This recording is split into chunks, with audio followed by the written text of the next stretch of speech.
हमारे देश में बेटियों को साक्षात देवी का रूप माना जाता है। कहते हैं बेटियों के होने से घर में खुशहाली आती है। लेकिन आज जिस बेटी की कहानी हम आपको बताने जा रहे हैं, वो बेटी को देखकर हर किसी ने यही कहा कि भगवान न करे किसी के घर में ऐसी बेटी पैदा हो। एक ऐसी बेटी जिसने अपने ही परिवार के 8 लोगों को मौत देकर अपने घर को शमशान में तब्दील कर दिया।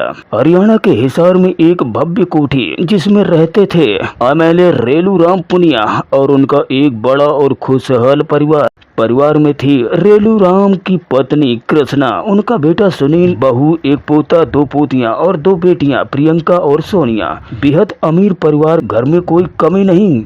लेकिन रेलू राम पुनिया की गिनती राज्य के सबसे अमीर लोगों में होती थी। सारे ऐशो आराम और सुविधाएं उन्होंने अपने परिवार को दे दी थी। लेकिन किसे पता था कि एक दिन ये खुशहाल परिवार इस तरह से खत्म हो जाएगा, और इसे खत्म करने वाला भी कोई और नहीं, खुद इस घर की औलाद होगी। 23 अगस्त 2001 घर में पार्टी चल रही थी। मौका था रेलू राम की छोटी बेटी प्रियंका के जन्मदिन का। प्रियंका हॉस्टल में रहती थी और उस दिन जन्मदिन मनाने घर आई थी। बड़ी बेटी सोनिया ने पूरी पार्टी का आयोजन किया था।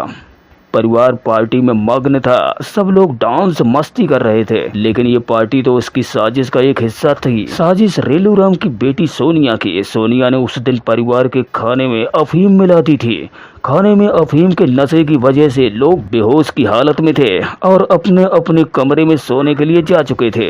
रेलू राम की बेटी सोनिया शादीशुदा थी। सोनिया स्पोर्ट खेलती थी और स्पोर्ट में जूडो के एक खिलाड़ी संजीव से सोनिया ने लव मैरिज की थी। रेलू राम इस शादी के खिलाफ थे, लेकिन बाद में मान गए थे। ऐसा लगा था कि सब कुछ ठीक हो जाएगा। लेकिन साल 2001 का वो दिन इस परिवार का आखिरी दिन बन चुका था। सोनिया ने अपने पति के साथ मिलकर अपने ही परिवार को खत्म करने का खेल खेला था और अफीम देना उसी खेल का एक हिस्सा था।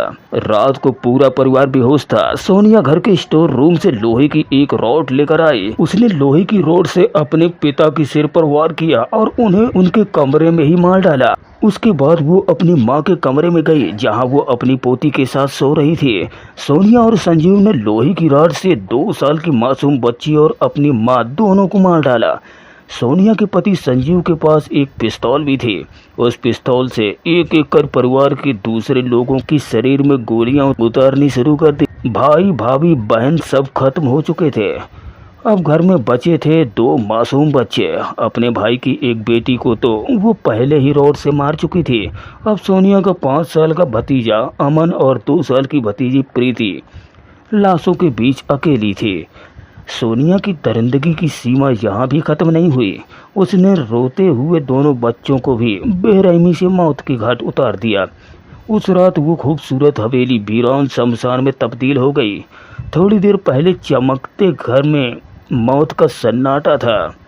सोनिया ने एक चाल चली। उसने अपने पति से कहा कि वो रॉड उसके सर पर भी मार दे ताकि पुलिस को कोई शक न हो। संजीव ने अपनी पत्नी के कहने पर वैसा ही किया और उसे घायल करके वहां से निकल गया। सुबह जब नौकर घर में आए तो घर का हाल देखकर दंग रह गए। हर तरफ खून फैला हुआ था। पूरा परिवार मर चुका था, सिर्फ सोनिया जिंदा थी। रेलू राम और उसके परिवार के इस हत्याकांड ने पूरे देश में कोहराम मचा दिया। इस बात की उम्मीद किसी को भी नहीं थी कि खुद रेलू राम की बेटी परिवार की कातिल निकलेगी। हालांकि पुलिस का शक शुरू से ही सोनिया और उसके पति पर ही था। अस्पताल में इलाज के बाद पुलिस ने सोनिया से सच जानना चाहा। पुलिस की कड़ाई के सामने सोनिया टूट गई और फिर उसने बताया कैसे उसने अपने ही परिवार को अपने पति के साथ मिलकर मार डाला। लेकिन सवाल ये था कि सोनिया ने ये क्यों सारे कत्ल किए? परिवार को मारने के पीछे आखिर मोटिव क्या था? सोनिया की अपने भाई सुनील से काफी समय से लड़ाई चल रही थी। दरअसल सुनील और सोनिया की मां अलग अलग थी। रेलू राम ने 2 शादियां की थी। पैसों और जमीन जायदाद को लेकर सोनिया और सुनील की लड़ाई चल रही थी। एमएलए रेलू राम के पास 50 करोड़ से ज्यादा की प्रॉपर्टी थी। उनका तेल का कारोबार था। सोनिया चाहती थी कि रेलू राम की कुछ जमीन बेचकर उसके पति संजीव को दे दे ताकि वो अपना बिजनेस शुरू कर सके। लेकिन सुनील इस बात के खिलाफ था। बस इसी बात को लेकर सोनिया कई दिनों से अपने परिवार को खत्म करने का प्लान कर रही थी। पैसों के लालच में सोनिया इतनी अंधी हो चुकी थी कि उसे अपना परिवार ही अपना दुश्मन लगने लगा और उसने घर में ही 8 लोगों की लाशें बिछा दी। इस मामले में जिला अदालत ने सोनिया और संजीव को फांसी की सजा सुनाई, जिसे हाई कोर्ट ने उम्र कैद में तब्दील कर दिया। मामला सुप्रीम कोर्ट पहुंचा तो एक बार फिर इन दोनों को फांसी की सजा मिली। हालांकि बाद में सुप्रीम कोर्ट के एक आदेश के तहत ये सजा फिर से उम्र कैद में तब्दील हो गई और आज तक सोनिया और उसका पति जेल की सलाखों के पीछे ही हैं। कहानी पसंद आई हो तो प्लीज वीडियो को लाइक कर हमारे चैनल को भी सब्सक्राइब कर लें। जय हिंद दोस्तों।